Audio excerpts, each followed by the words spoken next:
Good morning. I'm Anil Kumar Oza, and welcome to Easy Channel. And today we are studying about the history for class 7th, chapter 2nd, New Kings and Kingdom. And today we are going to understand part 2nd. In part 1st, I have told you about the dynasty between 7 to 12th century. And today we are going to understand about the Chol dynasty and how did Chol rise to power. We have to know Chol dynasty. In this paragraph we have understand from Uday to Tanjore. By the map we can understand about the Chol kingdom. They have situated in the South India. Their Pandya, Madurai, Urayur, Tanjore, Gangai Kondcholpuram. There are Chol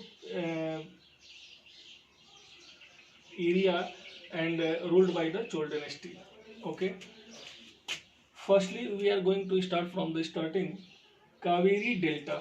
Here it is situated Kaveri Delta, and Murtiyar family lived near the Kaveri Delta, and they are subordinate of Pallav of the Kanchipuram. And one person ruler, you can say Vijayalaya from Chol dynasty. Uh, he comes from Urayur. Firstly, I would like to say to everyone there are some tough word, but you don't be worry. थोड़ा सा शब्द इसमें कठिन आएंगे, लेकिन इसको याद करना बहुत जरूरी है. Suppose Vijayalaya was the first king, and he came between, you can say sorry, middle 9th century, means 850 AD he came. He started ruled from Urayur, और उसने जब उरैयूर पे मोटियार फैमिली पे कैप्चर किया, तब उसने तंजौर बिल्ट बनाया, तंजौर नगर की स्थापना की, और तंजौर में भी बहुत से उसने टेम्पल बनाए. एक फेमस गॉडेस देवी का मंदिर है निशुम्भ शुद्धनी टेम्पल. निशुम्भ शुद्धनी टेम्पल वहाँ पे बनाया, और इस टेम्पल में फेमस है कि वहाँ पे बहुत अच्छी कलाकृति और फाइन आर्ट का उदाहरण दिखता है. उसने क्या किया कि एक्सपेंस किया नाइबरिंग एरिया में. नाइबरिंग में मीन्स यहाँ पे जो साउथ है वहाँ पे पांडे रहते थे, उन पे उसने कब्जा किया. फिर पल्लव पे भी कब्जा किया, and he was a great king at that time.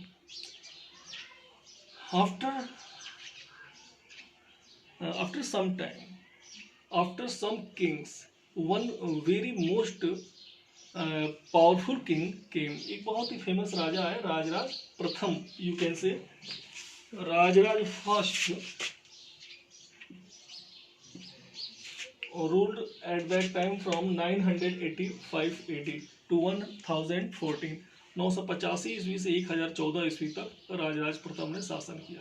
उनका भी एक्सपेंशन हुआ, बहुत से एरिया में उन्होंने विस्तार किया, और विस्तार करते हुए उन्होंने रीऑर्गेनाइज्ड किया पूरे एडमिनिस्ट्रेशन को. और वो एडमिनिस्ट्रेशन था कि किस तरह से लोकल गवर्नमेंट के माध्यम से उन्होंने पूरी शासन व्यवस्था को चलाया. और लोकल पूरा राज्य इस तरह से बटा था जैसे कि प्रांतों को छोटे छोटे जिलों में, जिसे नायडू कहा जाता था, इसके माध्यम से. फिर उसके बाद सभा समितियों का एक अच्छा उदाहरण राजराज प्रथम ने पेश किया. आफ्टर दैट राजेंद्र प्रथम he came in 1014 and continue the policy of his father. चूँकि राजराज के ये पुत्र हुआ करते थे, और इन्होंने अपने पिता की पॉलिसी को बरकरार रखा, और इन्होंने भी बहुत से एरिया को जीता, जैसे कि गंगा वैली, श्रीलंका के कुछ एरिया को. फिर इन्होंने अदर कंट्री जो साउथ ईस्ट एरिया है वहाँ भी इन्होंने विक्ट्री की. फिर इनकी जो नेवी थी, ही also built navy.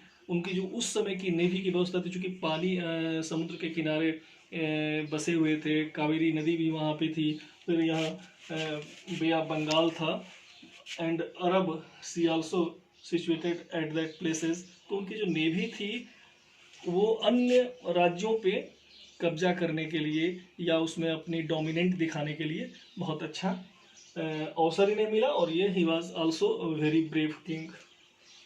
After that we have to understand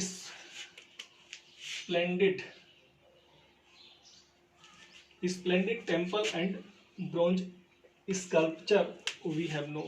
splendid temple means बहुत शानदार मंदिर थे वहाँ पे, जो ब्रॉन्ज के काम मिले हैं, कांसे के काम मिले हैं, जैसे तंजौर एंड गंगई कुंड चोलपुरम पे यहाँ पे मंदिर बनाए गए हैं. बहुत फाइन आर्ट वहाँ पे दिखता है.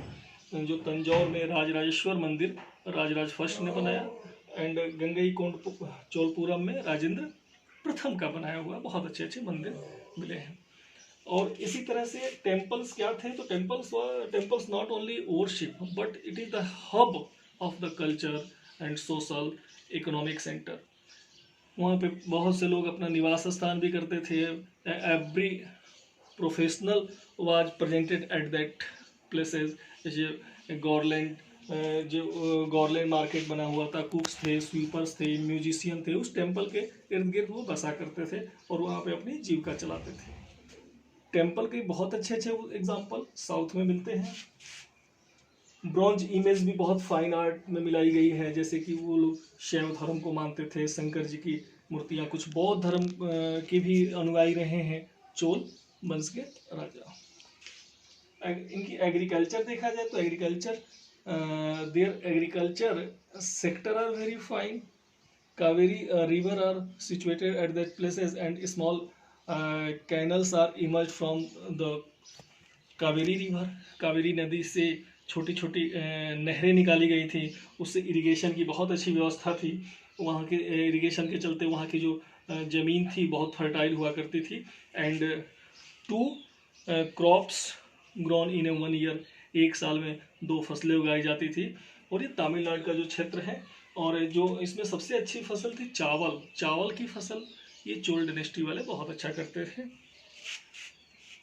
पानी को भी लोग कलेक्ट करते थे, रेन वाटर को कलेक्ट करना, और इंटरेस्ट इनका न्यू एक्टिविटीज़, नए तरह के काम करना, गार्डनिंग का, या किस तरह से टेम्पल में ऑर्गेनाइजेशन होगा, ये सारी व्यवस्थाएं ये लोग रखते थे. The administration of the empire, उस एम्पायर का एडमिनिस्ट्रेशन क्या था. चोल डायनेस्टी को मुख्यतः पूरे प्रांत को 6 भागों में बांटा गया है, और ये लोग लोकल गवर्नमेंट के माध्यम से चलाते थे. जैसे सेटलमेंट ऑफ पीजेंट को उर कहा जाता था, जो छोटे छोटे किसानों के समूह को, जैसे हम विलेज भी कह सकते हैं, गांव की तरह था. और उसमें गांव के समूह में जो समूह होता था उसे उर कहते थे. कई गांव के समूहों को मिला के नाडू बनता था. और ये लोगों का काम कलेक्टिव टैक्स करना, या मंदिरों की व्यवस्था करना, ग्राम सभा की व्यवस्था करना, ये सारे इनको दिशा निर्देश स्टेट से मिलते थे, और स्टेट से ऊपर सेंटर था. मीन्स राजा हर एक चीज़ की निगरानी और देखभाल किया करता था. रीच पीसेंट थे, जो रीच पीजेंट थे उन्हें हम बेल्लाला बोलते हैं. जो टाइटल थे इन्हें हम मुएंडलम या स्टेट थे, और ये सेंटर से सीधे गवर्न हुआ करते थे.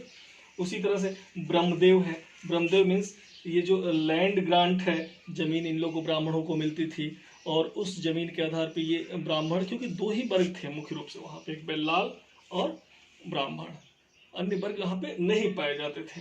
और ये जो जमीन मिलती थी और इनका देखभाल सभा के द्वारा की जाती थी.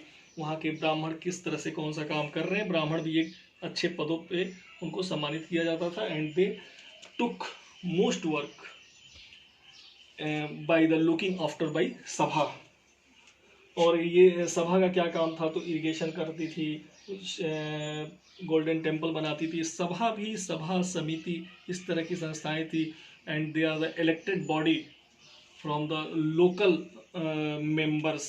और सभा और समिति के बारे में I will tell you in the last किस तरह से थे. वो भी बहुत इंपॉर्टेंट चीज़ थी कि सभा को संगठित करके किस तरह से वहाँ के एडमिनिस्ट्रेशन को चलाया जाए.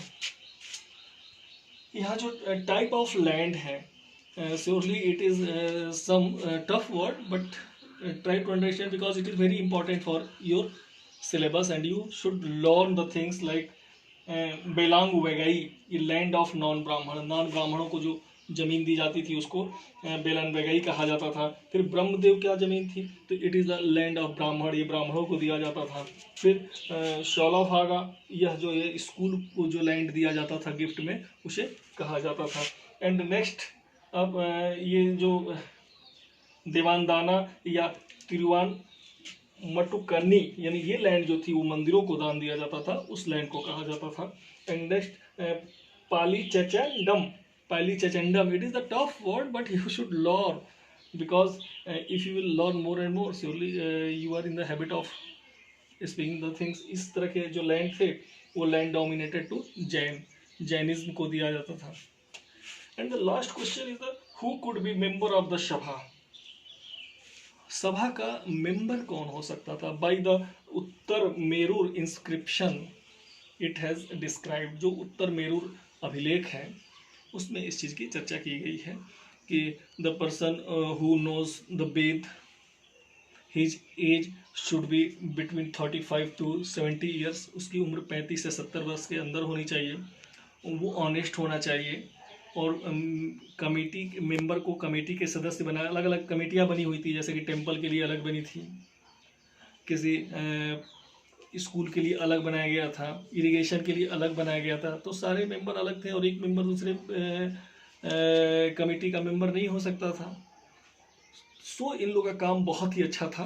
एंड आप लोग एक बार इस बुक को ठीक से पढ़ लें और हमारे वीडियो को सुन लें। Surely I think I believe that you will able to understand everything. Thank you.